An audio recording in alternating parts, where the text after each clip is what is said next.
Hai, Shalom, selamat hari Minggu, selamat apa saja saudara di mana saudara berada. Hari ini hari Minggu, tanggal 2 November 2025. Saya saudara hanya ingin sharing dengan saudara. Nah, tadi pagi ini, ya, Minggu tanggal 2 November 2025, saya itu kan pelayanan ya, di gereja saya, di pengembalaan saya sendiri. Ya, kalian bisa lihat ya, saya masih berpakaian seperti ini, dan kebetulan hari ini hari Minggu pertama di bulan ini, jadi kita pelayanan perjamuan kudus ya. Nah, jadi ketika saya selesai ibadah pelayanan ya di gereja saya tadi pagi, itu tadi siang kan saya itu pengen datang ke gereja di tempat saya pernah pelayanan lama ya, cukup lama. Dan kebetulan karena saya juga punya teman yang masih komunikasi baik, dan kita janjian itu mau makan babi ceritanya bareng. Dan ya udah, dia bilang ya udah ketemu di gereja aja, wah gitu. Ya udah ketemu di gerejamu setelah selesai pelayanan di tempat saya bilang gitu, di gereja saya. Nah, karena yang perjamuan kudus, saya bilang ya udahlah. Terus ya udah, singkatnya saya datang, ternyata teman saya itu nggak datang. Ya alasannya mager gitu, dengan hujan lah bla bla bla ya, namanya orang kan. Kalau dibilang mager, aduh kayaknya dilempari bom molotov juga ya, namanya mager ya, tetap aja nggak bergerak gitu. Nah, singkatnya saya ketemulah dengan beberapa orang lama, dan yang paling satu ini ya, lumayan cukup dekat dulu, itu saya panggil Cici ya. Nah, singkatnya ketemu, ngobrol, say hello, tanya kabar, bla bla bla. Nah, selesai ibadah itu saya ke kamar mandi lah. Nah, ternyata pulangnya itu selesai kamar mandi, saya ketemu lagi nih orang ya di luar gitu. Udah saya tanya lewat mana. Nah, ternyata kita satu arah, cuma dia bersama maminya dan juga mami mertuanya dan juga anaknya, dan ada ii-nya kalau nggak salah. Karena ii ya karena alias tante ya di Chinese ya. Nah, jadi ya saya berhubungan baik juga dengan orang tuanya, ya kita ngobrol lah. Nah, terus yang paling nggak suka itu saya bingung ya, nggak, dia jadi aneh. Dia ngomong gini, Mit, ayo Mit, maju Mit, bangkit Mit, jadilah cemerlang. Dia bilang gitu. Oh iya jelas, aku memang cemerlang kok. Iya, ayo bangkit, pelayanan lagi. Terus saya bilang, aku nggak pernah turun loh, aku nggak pernah drop, aku nggak pernah jatuh, dan aku tetap pelayanan. Saya bilang, aku serius. Dia bilang, ayo bangkit, pelayanan lagi. Emang kamu pikir aku kemana? Aku tetap pelayanan, nggak pernah kosong, aku tetap pelayanan. Saya bilang, tetap dia ngotot seperti itu.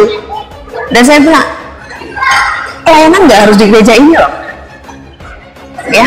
Bukan karena aku nggak gereja di sini, bukan jadi aku nggak pelayanan, aku nggak pelayanan, aku selalu pelayanan, bukan. Aku pelayanan punya gerejaku sendiri. Oh ya, dia bingung kan, kaget ya.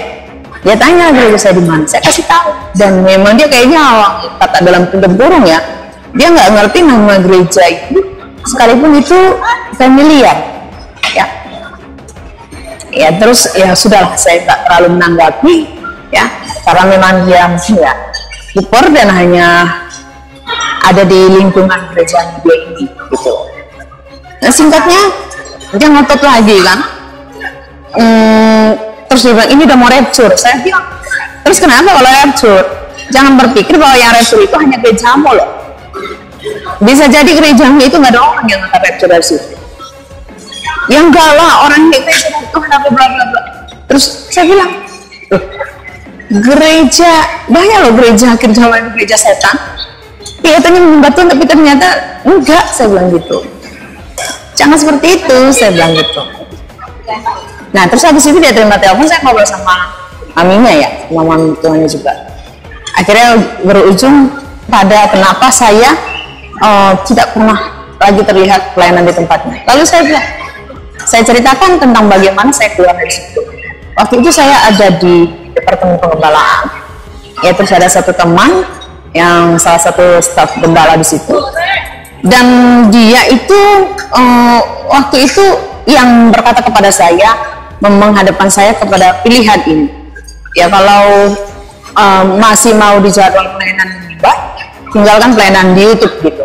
Jadi ceritanya begini kronologisnya. Saya waktu itu ada konferensi tentang Tuhan ya di luar kota, yang mana ini diadakannya oleh seluruh hamba Tuhan di seluruh Indonesia, ya dari sinodenya kita, ya kan, dari gereja kita waktu itu. Nah, tempat saya pelayanan dulu itu. Nah, jadi waktu itu besoknya kita pulang dari konferensi itu, dia mau WA saya malam ini, gitu. Itu 2019, ya. Dan dia mengatakan begini, Mit, kamu itu pelayanan YouTube ya? Kamu punya YouTube? Lah, kan udah lama, Kak. Bahkan aku share di grup pelayanan loh. Di semua grup pelayanan aku share, terus saya bilang gitu. Bahkan kakak komentarin, masa sih aku nggak tahu, kata dia. Inilah jahatnya dia gitu. Dan tidak heran ketika itu memang ada banyak orang yang keluar dari gereja karena dia. Dan itu beberapa teman-teman staf gembala yang memang kita sudah lama dari awal perintisan gereja, gitu loh. Karena begitu penjilatnya dia pada kepala sidang, ya kan. Lalu ketika saya ceritakan seperti itu kejadiannya kepada si ini yang adalah maminya dan juga mami tuanya, ya, saya bilang begitu, si kakak ini nggak merasa apa ya, nggak merasa mengomentari. Dia bilang, enggak, masa aku nggak tahu, dia bilang, kan berbohong banget gitu. Tapi nggak selalu saya tanggapin. Terus akhirnya dia bilang begini, hapus YouTube itu. Terus saya bilang, sampai begitu? Saya bilang, loh, alasannya apa? Aku di situ kan mengajar, dan yang kau ajar di situ tentang firman Tuhan, pengajaran Alkitabiah. Iya, tapi kamu nggak harus di YouTube, biarkan aja gembala sidang yang ada di YouTube gitu. Jadi kayak kalah pamor gitu, karena memang saya langsung viral waktu itu. Dan subscriber saya lebih banyak daripada subscribernya gereja waktu itu. Nah, jadi saya bilang begini, aku nggak pernah menyerang gereja, aku nggak pernah juga menyerang khotbah pendeta. Aku nggak ada membahas tentang pengajaran yang dibahas di gereja oleh pendeta. Apa yang tidak diajarkan mereka itu yang kuajarkan, dan itu masih Alkitabiah. Saya hamba Tuhan, bahkan saya lulusan STT. Saya itu pelayanan penginjilan saya di YouTube itu tidak akan saya hentikan. Karena seharusnya saya sudah mati dulu, tapi saya hidup. Jadi hidup saya hari ini hanya untuk melayani Tuhan. Sekalipun itu tidak di mimbar, saya akan tetap pelayanan kemanapun Tuhan itu saya bilang, dan tidak ada yang salah dengan itu. Lalu dia bilang begini, kalau begitu kamu punya pilihan. Kalau kamu memang masih mau dijadwal di mimbar, tinggalkan pelayanan itu sekarang, dia bilang begitu. Hapus itu pelayanan itu, karena hanya gembala sidang yang boleh pelayanan besar. Saya bilang, saat ini juga saya keluar dari pelayanan saya. Dan itulah memang kejadiannya. Saya ceritakan begitu, dan saya katakan bahwa ada banyak orang juga yang dia singkirkan, ya dia sikut ketika dia itu merasa tersaingi. Bayangin aja, dia seorang hanya full timer, ya kan? Tidak pernah punya usaha, tidak punya bisnis apapun. Bagaimana dia bisa tinggal di rumah elit yang golongan orang yang sangat kaya, bisa dibilang salah satu orang terkaya di kota ini gitu loh. Itu daerah kawasannya itu tinggal di situ, dan dia punya koleksi motor Harley, ya. Kalau bilang koleksi kalian tahu ya. Dan itu harganya em-eman. Dan anaknya itu kuliah di Oxford di Amerika. Terus si ini masih membela. Dia itu kan, ya itulah berkat Tuhan, Tuhan memberkati dia. Saya menjalani hidup ini udah lama, pelayanan pun saya sangat tahu yang berkat Tuhan. Bahkan ketika pandemi, saya itu diberkati Tuhan luar biasa. Banyak uang yang masuk ke rekening saya nggak tahu siapa. Bahkan saya bisa memberkati orang banyak. Saya ngasih makan orang. Dalam sebulan itu bisa datang masuk 20 sampai 50 juta sedih. Saya nggak tahu siapa yang ngirim. Saya nggak berani, saya bilang begitu. Dan itu Tuhan. Tapi nggak sampai kayak gitu-gitu banget lah. Mana mungkin Tuhan memberkati orang yang tidak ada punya pekerjaan dalam 1 bulan 1 miliar.